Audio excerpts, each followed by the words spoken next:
और ब्रह्मा ने नारद जी को कहा कि नारद सुनो, जो मनुष्य भगवान महादेव की कथा का श्रवण करते और कथा सुनने का जो फल मिलता है, इस फल का वर्णन करना मेरे लिए कोई संभव नहीं है, बहुत कठिन है।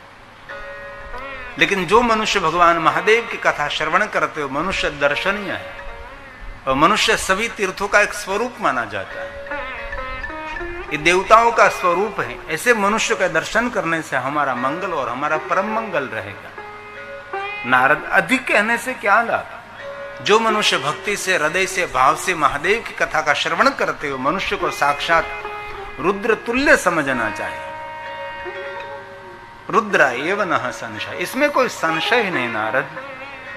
लेकिन कहा है कि भक्ति, भाव, श्रद्धा से जो कोई मनुष्य भगवान महादेव की कथा का श्रवण करते हैं, मनुष्य सामान्य मनुष्य नहीं है, वो दर्शनीय मनुष्य रहेगा, जो मनुष्य भगवान महादेव की कथा का श्रवण करते हैं। इसलिए आप सभी आदर और भक्ति के साथ महादेव की कथा का श्रवण करते हैं। और आज माक्षर मास तो सही, लेकिन आद्र नक्षत्र है। आज का दिन महादेव के भक्तों के लिए श्रेष्ठ है। आज के दिन के लिए दीप माला करनी चाहिए, दीप प्रज्वलित करना चाहिए। आपके आंगन में बेलवृक्ष हो तो बेलवृक्ष के आसपास सुंदर दीप माला प्रज्वलित करें। और घर में भी जैसे दीपावली में हम दीप माला और दीपोत्सव करते हैं, वैसे भी आज आद्र नक्षत्र के दिन महादेव के सभी भक्त अपने घर में बहुत सारे दीप जलाते हैं। घर में तिल का तेल अथवा सरसों का तेल, तिल का तेल शत्रु बुद्धि को नाश करते हैं और शत्रु बुद्धि का नाश करते हुए हमारी बुद्धि में आदर, सत्कार, प्रेम, भाव भगवान भर देते हैं। इसलिए दीप प्रज्वलित करना हमारी संस्कृति है। यहां हमारे गुजरात, राजस्थान और उत्तर भारत में तो परंपरा लुप्त हो गई। दक्षिण भारत में अभी भी परंपरा ये भरपूर रही है। हम गए साल इसी समय रामेश्वर में थे, ज्योतिर्लिंग रामेश्वर में कथा हो रही थी और 5 दिन पहले वहां बहुत सारे स्थान पर घर घर पर बहुत सारे दीप प्रज्वलित किए थे। अभी तो आद्र नक्षत्र आया भी नहीं था। इससे पहले 5 दिन घर की सीढ़ी से लेकर सभी पूरे घर के आंगन में बहुत सारे दीप जलाए थे। तो मेरे साथ वहां के स्थानिक लोग थे, उसको मैंने पूछा कि ये दीप, तो कि हम 5 दिन पहले जैसे दीपावली में दीप जलाते वैसे हम दीप महोत्सव करते हैं। क्योंकि आद्र नक्षत्र को दीप महोत्सव मनाते हैं, बहुत बड़ा दीप प्रज्वलित करते हैं। क्योंकि आज के दिन भगवान शिव ज्योति के रूप में प्रकट हुए, ज्योति दिन मनाया जाता है। क्योंकि आज का दिन श्रेष्ठ दिन है। महाशिवरात्रि तो बाद में हुई और ज्योति में से प्रकट हुआ शिवलिंग, इसलिए हम लिंग के आगे ज्योति लगाते हैं, ज्योतिर्लिंग। पहले शिवलिंग अस्तित्व में नहीं था, पहले तो सिर्फ ज्योति प्रकट हुई थी, एक प्रकाश प्रकट हुआ था। ज्योति में से प्रादुर्भाव हुआ शिवलिंग का, जिनको हम निराकार पूजा भी कहते हैं। और ये ज्योति में से प्रकट हुई आकार उकार स्वरूप भगवान निराकार प्रतीक भगवान शिव साकार रूप में वहां प्रकट रहे थे। और पहले ब्रह्मा और विष्णु ने भगवान शंकर जी को देखा और स्वयं भगवान महादेव ने ब्रह्मा और विष्णु के सामने बहुत सारा महात्म्य सुनाया। जो आज का दिन है, आद्र नक्षत्र, माक्षर मास। और हमने पहले भी कहा कि आज के दिन ज्यादा से ज्यादा पंचाक्षर मंत्र का जाप करें। शिवालय में तो दीपमाला प्रज्वलित करे, सही है। आपने यहाँ कथा के स्टेज पर भी बहुत सारे दीप स्थापित किए हैं। प्रारंभ में बहुत सारे दीप को प्रज्वलित किया गया, लेकिन हम आरती के समय सभी दीप प्रज्वलित करेंगे। कोई दीप को सरलता से प्रज्वलित करने के लिए पहले से जो कर्पूर है उसका थोड़ा सा पाउडर बनाकर जो दीप है वहां थोड़ा लगा दीजिए, तो जल्दी दीपोत्सव आप कर सकते हैं। बाकी तो एक दीप जलाने में बहुत सारा समय निकल जाएगा। इसलिए कभी भी कहीं बहुत सारे दीप जलाना है तो कर्पूर का पाउडर थोड़ा सा कर दीजिए और उसका जो मुख है वहां लगा दीजिए, तो जल्दी जल्दी दीपोत्सव कर सकेंगे आप। तो आज के दिन हम शिव महापुराण कथा में भी बहुत सारे दीप प्रज्वलित करेंगे, और आपके घर में तुलसी है तो तुलसी के आसपास दीप प्रज्वलित कर सकते हैं, और बिलवृक्ष के नीचे सुंदर दीपमाला प्रज्वलित कर सकते हो, और पंचाक्षर मंत्र का आज के दिन मंत्र जाप कर आज के दिन किया हुआ जाप तप पुण्य दान सब कुछ अनंत फल देने वाला है। क्योंकि आज का दिन बहुत महत्व का दिन है, क्योंकि शंकर भगवान का कोई जन्म नहीं हुआ है, बाकी सभी देवताओं का जन्म महोत्सव मनाते हैं।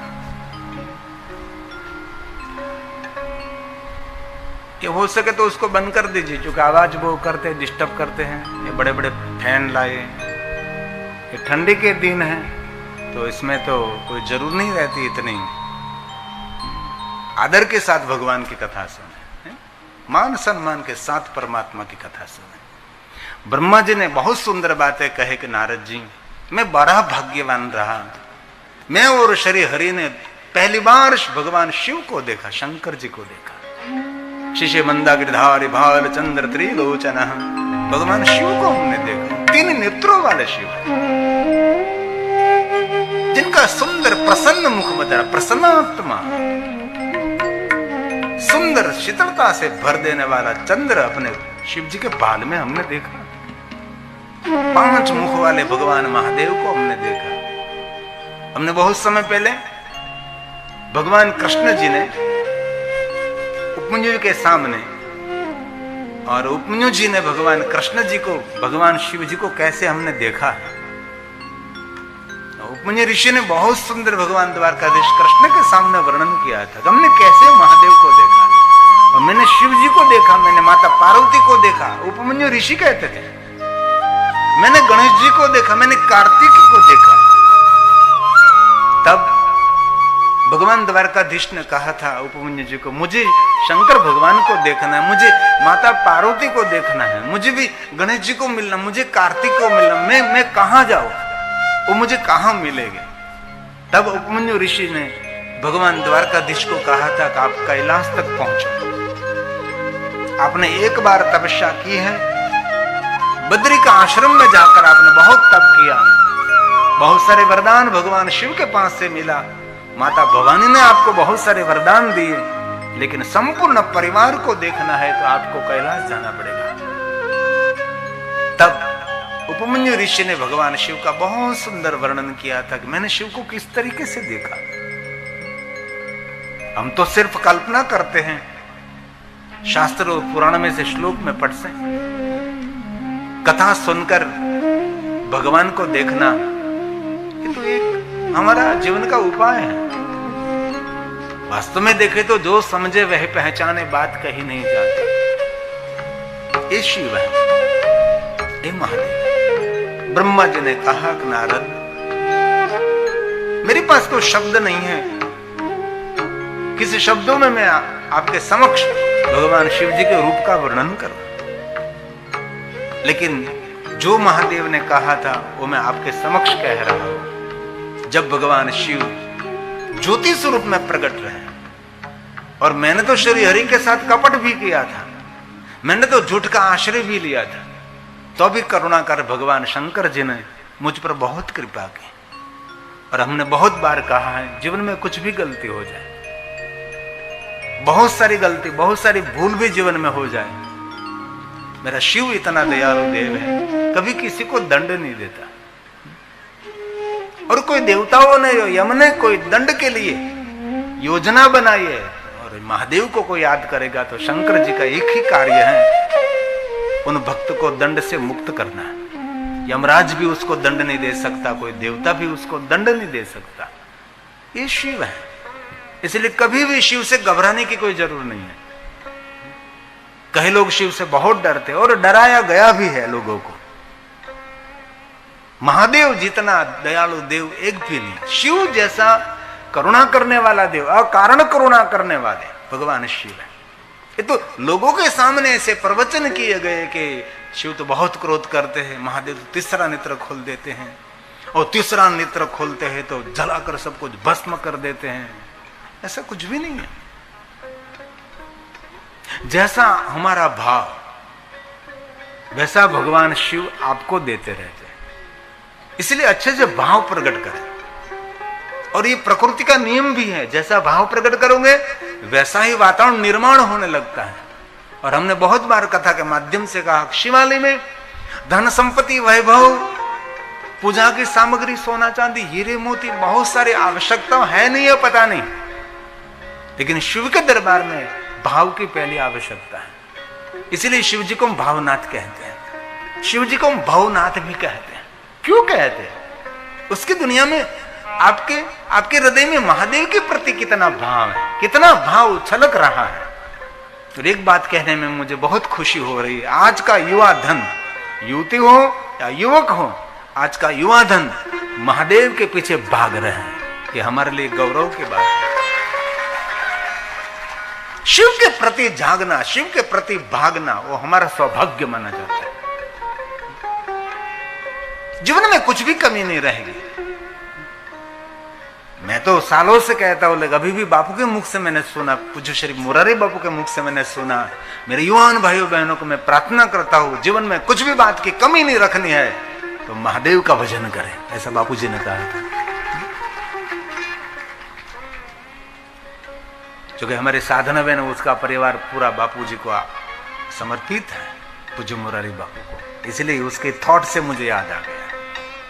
क्योंकि कहीं कहीं भक्ते ऐसे होते हैं कि उसका जो वाइब्रेशन होता है, उससे वाइब्रेशन से बहुत कुछ मिलता है। और बहुत सारे संतों को हमने, वयोवृद्ध संतों को देखा है, ऐसे महापुरुषों को हमने देखा है, कुछ प्रवचन नहीं करते लेकिन उसके सामने बहुत लोग बैठे भी रहते हैं, कुछ भी नहीं बोलते तो भी उसके सामने बैठते, क्योंकि उसकी जो आभा है ये बहुत कुछ काम करती है। इसीलिए सकारात्मक विचार, सकारात्मक व्यवहार, कुछ भी नकारात्मक हमारे विचार के तरंग नहीं होने चाहिए, सबके प्रति भाव। इसलिए महादेव के दरबार में आपका कैसा भाव है, वही भगवान कृपा करते हैं। ब्रह्मा ने कहा कि नारद, किन शब्दों में आपके समक्ष में वर्णन करूं? इस घटना को, इस पल को याद करते हुए आज मेरा हृदय भर जाता है। क्योंकि जीवन में ऐसी बहुत सारी पल भी मिलती है, ये पल जीवन में एक बार मिलती है, बार बार नहीं मिलती। हम सोचते हैं फिर से करेंगे, ये प्रकृति का नियम है, एक बार हो गया, ये अभी नहीं, फिर से नहीं होता, कुछ अलग रहेगा, कुछ अलग डिफरेंट रहेगा। इसमें सभी ऐसा नहीं होता, या उससे थोड़ा कम रहेगा, उससे थोड़ा ज्यादा रहेगा। आज अवसर है सराय गांव में, बहुत लोग मिलते हैं कि सराय गांव में बापू हम गए थे। मैं क्यों गए थे? तो पटेल श्रीखंड के लिए। कल भी वो लड़का मुझे मिलने के लिए भी आया था। आप तक श्रीखंड पहुंचा? कुछ लोगों ने कहा था कि आप पहले दुकान पर आइए और आप थोड़ा टेस्ट करें, जिन टेस्ट का श्रीखंड आपको ठीक लगेगा वो मैं आप तक पहुंचाऊंगा। इसलिए તમે બધાય જાજો, છાલ્યું લઈ લે। चुकड़ आपने तो साधु ब्राह्मण भिक्षान दे। आज हम श्रीखंड के लिए नहीं आए हैं, आज तो हम काशीबा के पुण्य के लिए आए हैं। क्योंकि उसका पुण्य एक प्रकाशित हुआ और सराय गांव में दूसरी बार मैं शिव महापुराण कथा गा रहा हूं। और आज हमारे बहुत सारे शिव भक्त दूर दूर से आए हैं। कितने दूर से? बहुत दूर से आए हैं। उसका आदर है, उसकी भक्ति है और सभी कथा सुनते रहते हैं टेलीविजन के माध्यम से। और आजकल तो मोबाइल में आप सरलतापूर्वक कथा सुन सकते हैं। और सभी कथा बड़ी टीवी में लाइव प्रसारित नहीं कर सकते हम, लेकिन गिरी बापू ऑफिशियल यूट्यूब चैनल में आप कोई भी कथा कभी भी आप देख सकते हैं। इसलिए आपका कोई रिश्तेदार है, आपका कोई परिवार है, देश विदेश में कोई भी देश में रहता है, उसको लिंक भेज दीजिए तो वो भी अभी लाइव प्रसारित देख सकता है। सीधा प्रसारण सराय गांव में जो कथा हो रही है वो देख सकते हैं। अभी बैठे बैठे उसको सीधा उसको भेज दीजिए तो अभी भी देख सकते हैं। क्योंकि ये जो यूट्यूब है तो पूरे वर्ल्ड में है, सभी देश में है, कोई कोई देश में नहीं है अलाउ, लेकिन ज्यादातर देश में दिखाई देती है। तो आप निरंतर कथा सुनते रहते हैं। ब्रह्मा ने नारद जी को एक बात तो बहुत सुंदर कही कि नारद, हम शिव जी को बहुत सारे पुष्प, बहुत सारे बिल्वपत्र, बहुत सारी पूजा की सामग्री अर्पण करते। और ब्रह्मा जी ने इतना बड़ा विस्तार ब्रह्मा के नारद के समक्ष कहा है, लेकिन बाद में तो ब्रह्मा जी ने विसर्जन करके कहा कि नारद, शिव के प्रति हमारी भक्ति वो सबसे बड़ी पूजा है। लहू के कण कण में शिव ही शिव होना चाहिए, हमारे अंग पर रुए रुए पर शिव होना चाहिए। आप कर सकते हैं, तन में मन में निरंतर शिव रहना चाहिए, लेकिन बहुत कम लोग ऐसे मिलेंगे जो निरंतर शिव में अपना जीवन बनाते हैं। नहीं हो सकता ऐसा कुछ भी नहीं, हो सकता है, सब कुछ हो सकता है। मनुष्य के लिए असंभव कुछ भी नहीं, लेकिन वहां पहुंचने के लिए हम प्रयास नहीं करते। जो एक बार प्रयास करो तो आप पहुंच सकोगे। हमने कभी सोचा भी नहीं था कि चांद पर लोग पहुंचेंगे, हमने सोचा भी नहीं कि अंतरिक्ष में लोग खोज करेंगे। हमारे एक बारडोले के पास गांव है खोज पारडी, बहुत समय पहले वहां मैं कथा गाने के लिए गया था। खोज पारडी, एक दो पारडी ने खोज की कि खोज ने पारडी किया। खोज पारडी दो एकदम नजदीक नजदीक है। बारडोली के आसपास बहुत सारे गांवों में हमने कथा की। ब्रह्मा ने कहा, नारद सुनिए आप, सूर्य नहीं, चंद्र नहीं, वायु नहीं, तेज, कोई सृष्टि का निर्माण भी नहीं हुआ था। और ये जगत के प्रारंभ में घटना हुई थी, और भगवान शिव हमारे सामने ज्योति स्वरूप में और दीप स्वरूप में प्रकट रहे थे। तब शंकर भगवान ने जो जो कहा तो आपके समक्ष में कहने का प्रयास करता हूं। थोड़ा गहन विषय है, लेकिन आपके समक्ष में कहने का थोड़ा सा प्रयास करेंगे। जो भगवान स्वयं शिव बोले, सभी श्लोक शिव महापड़ ग्रंथ के हैं। थोड़ा कठिन विषय तो जरूर है, लेकिन आज का दिन है, इसलिए बहुत सारा मंगलमय दिन है। नारद सुनो, जैसे मैं आपको मेरा पुत्र मानता हूं, वैसे ही भगवान शिव स्वयं हम दोनों को पुत्र कहकर पुकार रहे थे। और मैंने, हरि ने तो बहुत बड़ा युद्ध भी किया था। मैं भी शिव की माया से मोहित हुआ था, और हरि और मैं दोनों युद्ध कर रहे थे। इस संसार में, जगत में मैं महान हूं, हरि कहते थे मैं महान हूं। लेकिन शिव मिले तब पता लगा, नहीं मैं महान हूं, न कोई महान है, महान तो महादेव हैं। बाद में पता लगा, उनके मुख से हमने बहुत कुछ सुन लिया। सुनो नारद, मैं आपके समक्ष वो कहने का प्रयास करता हूं जो आज का दिन है। इस दिन ये सभी वाणी गाई गई थी, शिव के मुख में से प्रकट हुई थी।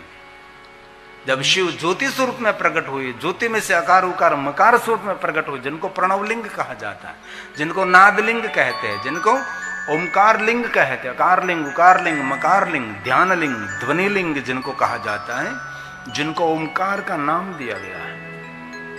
और भगवान शिव स्वयं मेरे सामने प्रकट हुए थे। तब शिव जी ने जो गाया है, हम दोनों को कहा, हे पुत्रों, आप ध्यान से सुनिए, तुम लोगों की स्तुति के द्वारा हो, आपकी पूजा के द्वारा निरंतर आप पर मैं प्रसन्न रहूंगा। ये शिव जी ने कहा, तुष्टो हमद्यं वत्सो, वत्सो मतलब पुत्रों, पूजायास्मि महादिने। आज के दिन ज्योति स्वरूप में मैं प्रकट हुआ हूं, अग्नि स्वरूप में मैं प्रकट हुआ हूं, इसलिए आज का दिन श्रेष्ठ दिन रहेगा। और इस ज्योति में से सुंदर एक निराकार प्रतीक शिवलिंग प्रकट होगा, उसको हम शिवरात्रि के रूप में मनाएंगे, उसको महाशिवरात्रि के रूप में मनाएंगे। देवताओं के लिए, ऋषि मुनियों के लिए बड़ा उत्सव रहेगा, बड़ा महोत्सव रहेगा। आद्रा नक्षत्र और महाशिवरात्रि दोनों बिलग हैं, दोनों अलग हैं। क्योंकि महाशिवरात्रि उसको कही जाती है जिस दिन भगवान शिव जी अग्निस्तंभ में से लिंग स्वरूप में प्रकट हुए, उसको महाशिवरात्रि हम कहते हैं। और जिस दिन अग्नि स्वरूप में भगवान ज्योति के रूप में प्रकट हुए, इस दिन को आदर नक्षत्र माक्षर मास कहा जाता है, जिनको ज्योति पर्व कहा जाता है। जो आज के दिन ज्योति स्वरूप में भगवान प्रकट हुए, तो भगवान स्वयं शिव जी ने शिव महापट ग्रंथ महर्षि भगवान व्यास जी ने जो गाया, और शंकर भगवान ने पहले आदर नक्षत्र की महिमा नहीं कही, पहले महाशिवरात्रि की महिमा कही, और व्यास भगवान ने भी यही क्रम रखा। हे ब्रह्मा, हे विष्णु, आज से मैं निराकार स्वरूप लिंग स्वरूप में मैं पूजा जाऊंगा। भविष्य में आने वाले समय में आज का दिन मंगलमय रहेगा, आज का दिन शुभ रहेगा, आज का दिन मानव मात्र के लिए पुण्य देने वाला दिन रहेगा। ये भगवान व्यास ने गाया है। दीन में ततः पुण्यम, पुण्य देने वाला दिन है। भविष्यति महत्तरम, शिवरात्रि रीति ख्याता, तिथिरेषां मम प्रिया,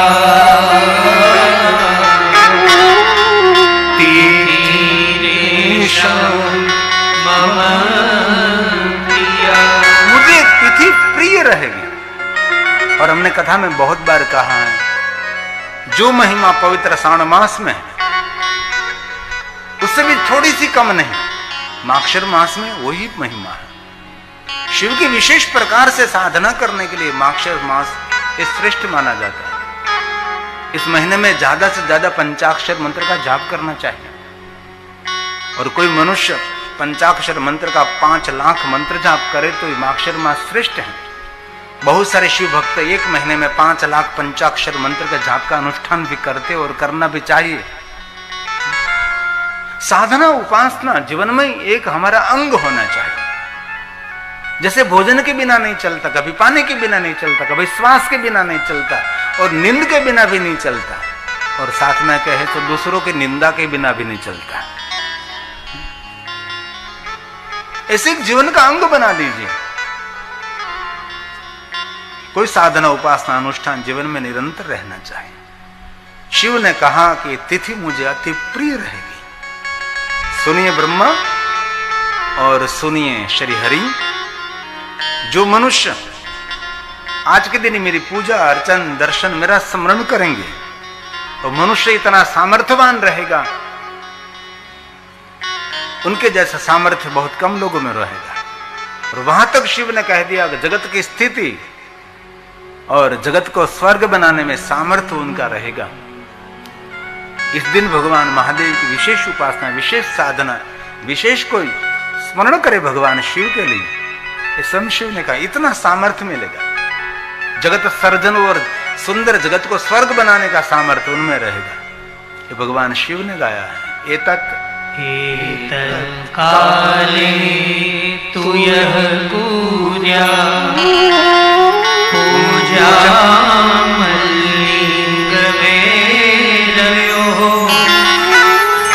पूजास जगतः कृत्यम् स्थिति सर्गादिकं पुमान्। ये दिन है, बहुत मंगलमय दिन है।